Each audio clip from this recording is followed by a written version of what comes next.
Percy with an early run, he's onside this time! It's 1-1!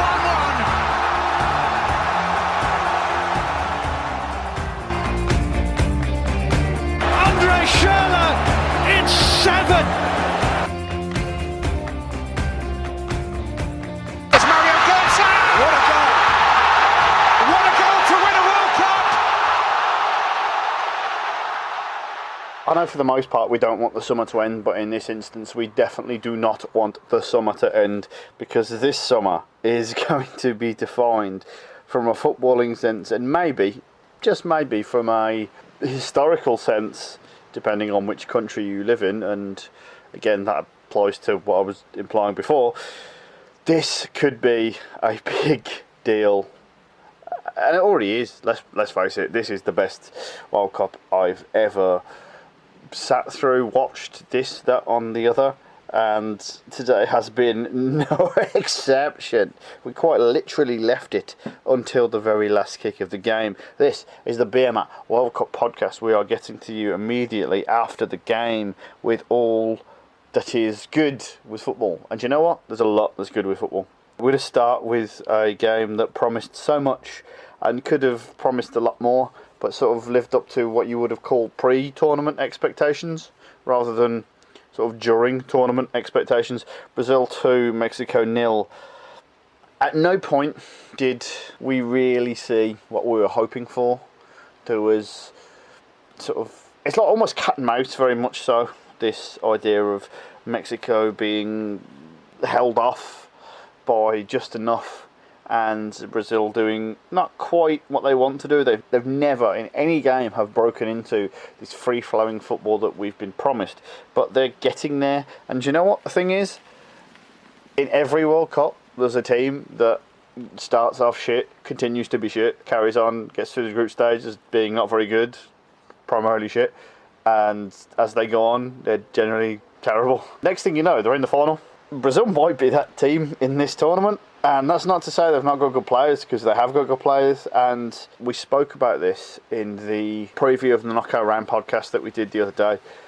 Neymar, you can't get away from him. He is the be-all and end-all of Brazil.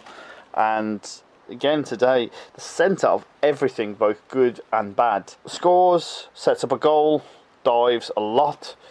There was, I believe, one that was so bad I would have sent him off for that alone. I think I might have even ejected Brazil from the tournament. It was genuinely so bad. I think at this point, you genuinely have to get to the stage where, like, you can't separate Neymar's performance from how Brazil are going to perform. They are one and the same. If he plays well, they play well. If he plays shit, they play shit. Somehow they may get around it, but at the end of the day, there's one name on the team sheet, even though there are genuinely good players around the team sheet.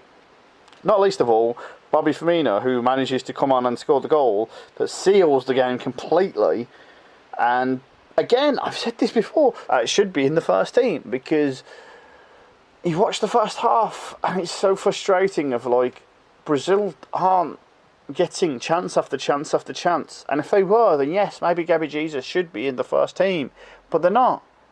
They're a side that plays really well up until that final third. And maybe they play really well up until that final third because so many sides have to put the effort in to stop Brazil's attacking players. And yes, that's a great amount of effort, and I understand how that can transpire, and I understand why you would do that as an opposition coach. But it looks pedestrian. It feels pedestrian. Even today, 1-0 for Brazil. Mexico have nothing in this game for a large part of it, but you're always left thinking, oh, what if they get one set piece? What if they get one chance?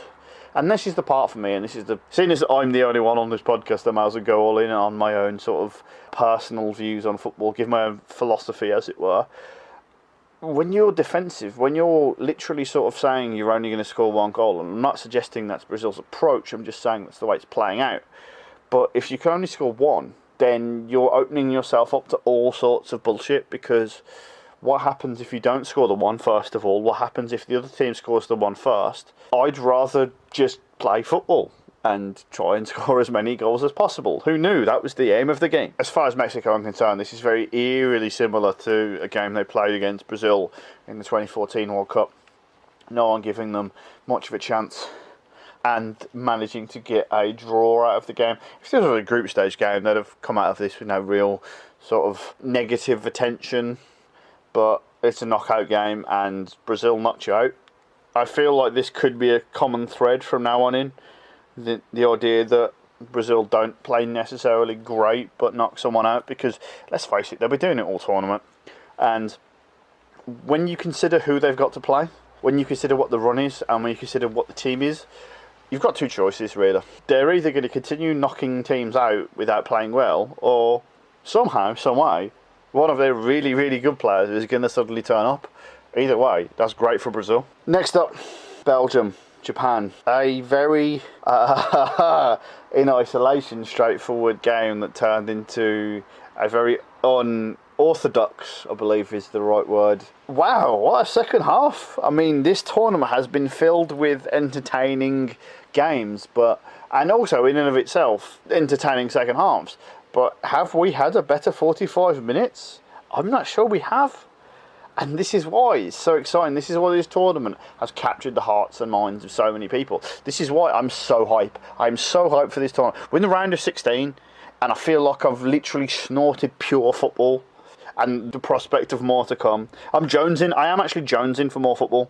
I'm fine with that. This is what I've been reduced to, because what we get is Japan, who are a side that I think were, if not the worst side, the second worst side left in the round of 16, and they go not only 1-0 up but 2-0 up. The second goal, by the way, finish and a half. It's the kind of finish you play on some sort of football manager and or FIFA game, and you just go, yep, that's why I'm amazing, even though some sort of person would have to have done that, even if it's a digital person. But not only was this not a digital person, this is an actual person drilling it in from the edge of the box, off a back heel. Within 5 minutes, Japan are 2-0 up, and you're going, oh man, Gareth Southgate played this to perfection. I didn't see this from Japan. I've been very much on the stage of, they're not very good. I still stand by that, sort of. Do you know what? I feel genuine dirty talking about how bad Japan are at this stage, because they deserve nothing other than praise, and you can see just purely by the looks on their faces and by the demeanours after the final whistle what that meant to them. And why wouldn't it? Why wouldn't you be that devastated? Vertonghen's the first goal, right? Let's get this straight. What I'm about to say doesn't necessarily translate into this game, but it's a theory of mine. Okay, let me do that again. And Vertonghen scores like not 15 minutes later to make it 2-1. And 2-1 is, again, it gives them a platform. It gives them a place to build. And especially the idea of the way we saw these sides pre-kickoff, Belgium and Japan, with, I don't know, 20 minutes to go for Belgium to find an equaliser. Yeah, you'd think that's fine. But I think what happens here in this moment, especially the way the goal is scored, is a very old school tactic of borrowing from Liverpool's playbook of engaging clusterfuck mode.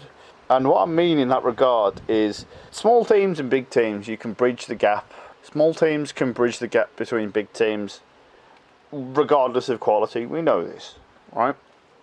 However, you want to negate all of this. You want to negate all of the classic rules of football, as it were. Like, someone used to play for us, they're going to score against us? No. We're playing against a team that haven't won in 10, they're going to beat us? No.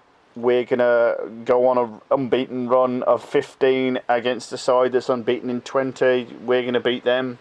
There are many stipulations to be had, as it were. To engage clusterfuck mode, what has to happen is the game has to be set up in a very specific way. And then the side that expected to win has to, like, sort of press the button. And Vertonghen scoring that goal in that weird, awful manner that, no, I don't understand how he scored the header. Like, that's engaging clusterfuck mode. That's pressing the button.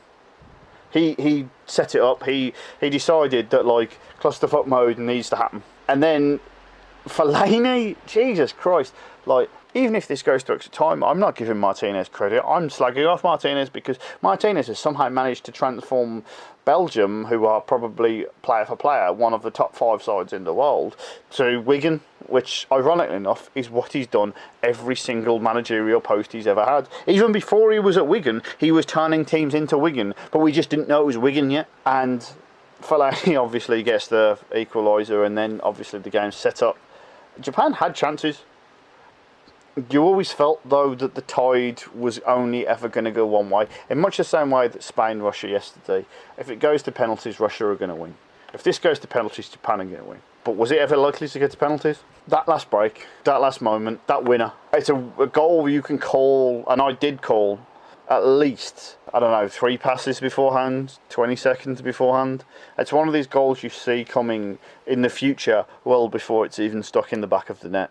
And also the idea that Nasser fucking Chadli is scoring a winner in a World Cup game is just mind-blowing to me. The idea he's in there is a fallacy to the idea that this is a gathering of the world's greatest players. But still, this is one of the most upside-down World Cups of all time, if not the best. So that really goes in theory with that. Okay, let's run this back. Let's start this from the front. Or from Japan's corner. That's what's going to hurt when you watch this back. It comes from a Japan corner. And yes, you can run this back and go, oh, you're more deadly from conceding from a corner than you are scoring from a corner. Please don't give me that. Because most of the time, there are ways and means of getting around that. This particular instance is so pinpoint deadly accuracy. It's frightening, right? From the moment Courtois catches the ball to the moment the ball is in the back of the net for 3-2. And bearing in mind, Japan don't even get as much as a kickoff. So there's that little left in the game. No one gets close to a Belgian player. Your immediate thought is bring them down, take them out, do whatever you can to stop this happening. Watch it, watch this goal back. There is no room for anyone. I think there's about 10 yards between any Japan player and any Belgian player, aside from Courtois, in all of it. It's the most frustrating counter-attack of all time because it's inevitable in every sense of the word. Sometimes it's inevitable because the players that are in charge of the ball are of really good quality. This time, it was the players that are in charge of the ball are really good quality and there's no one near them. Japan didn't really deserve that. Japan deserved at least extra time, at the very least. But you don't get what you deserve in football, and you definitely don't get what you deserve in this World Cup. You get what is the ultimate flip the switch of bullshit. And that's what we've seen, and that's what we've had, and it's been absolutely the most entertaining, the most glorious tournament, footballing spectacular, that we've seen for many a year, that certainly I've seen in my lifetime. And now Belgium go on to face Brazil. I'm going to go and tuck my napkin in already, because I'm going to settle down and I'll be eating some of that slice of Belgium and Brazil. That is going to be sumptuous.